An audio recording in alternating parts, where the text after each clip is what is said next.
We got to talk about Ilya Samsonov. Oh, we're going to negative topics now. We got to talk about Ilya Samsonov because he let in 4 goals against St. Louis. He has now allowed 12 goals on 81 shots over his last 3 games for an .852 save percentage.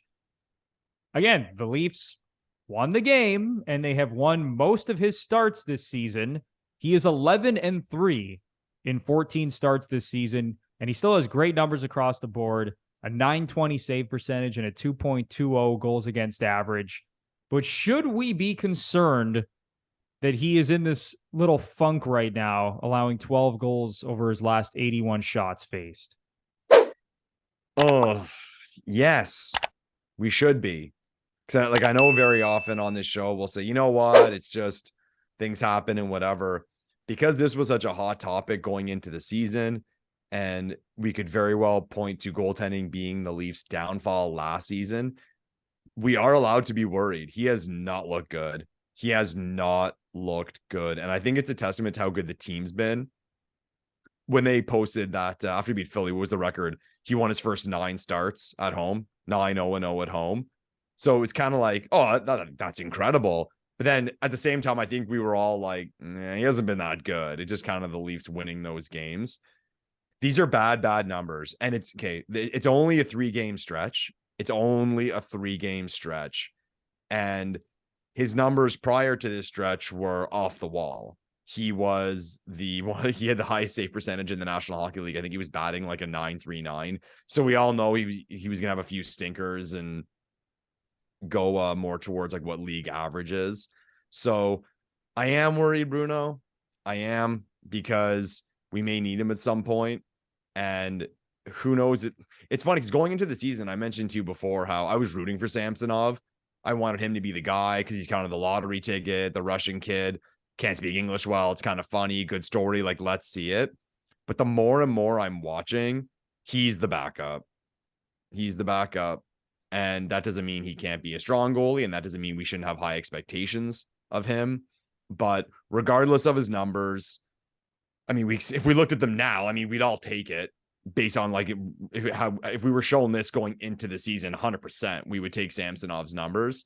But I will admit, I have that little worry that the start of the season was less of a reality than what we're seeing now.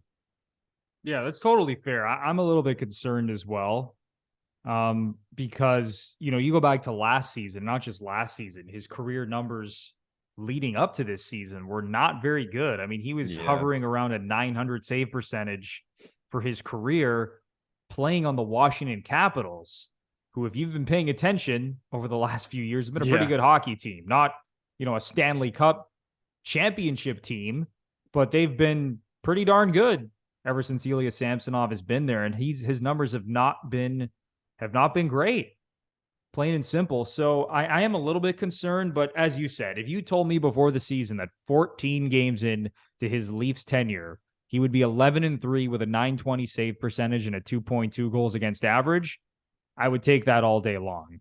And we all knew he was going to regress after he was leading the league in save percentage through his first 10 to 11 starts. It wasn't going to last. And I said it heading into the season. And I mean, it's not a hot take or anything because the Leafs essentially told you this without telling you this, is that Matt Murray has been the number 1 goalie all along. And they want Matt Murray to be the number 1 goalie all along. And Ilya Samsonov is here. It's a lottery ticket. It's a 1-year deal. It's a 1-year prove it deal.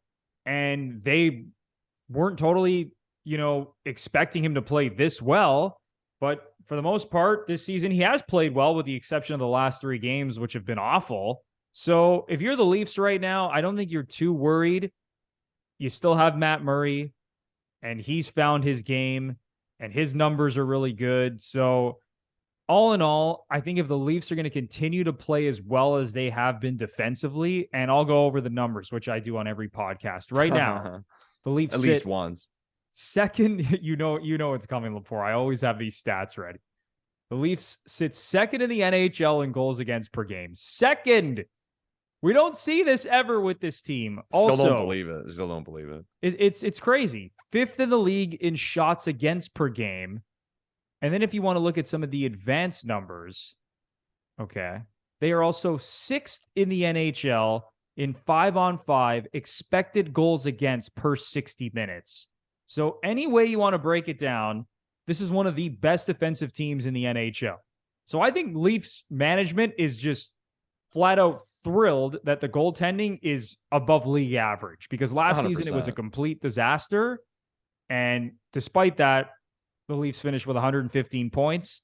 And right now, with their defense playing exceptionally well and their goalies playing well, the Leafs are on pace for a 117-point season. So I don't think they're overly concerned with Samsonov. Obviously, he's got to get things back on track. But I think all in all, Leafs management, Leafs fans, the Leafs as a team should all be pretty happy with how things have gone so far. Yeah, to me, and again, I've said it all along, 915 is the number. Give us 915 and we're good. See you later. We'll take it, right? So, and right now the Leafs have been doing that and more. And even looking at 5-on-5 save percentage, the Leafs right now rank 4th in the NHL with a 931 save percentage at 5-on-5. And that includes Shalgren.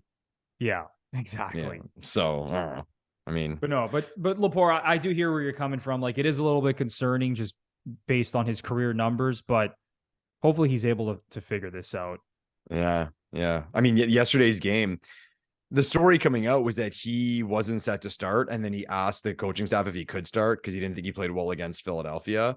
So I don't know now, like, he wasn't good again yesterday. So now where does he feel worse? Is his confidence even lower? He needs to pay a visit to the mental coach at MLSE. I don't know. But again, it's not positive. Whatever way we spin it, him playing like this in his last 3 games is not a positive thing for the Toronto Maple Leafs.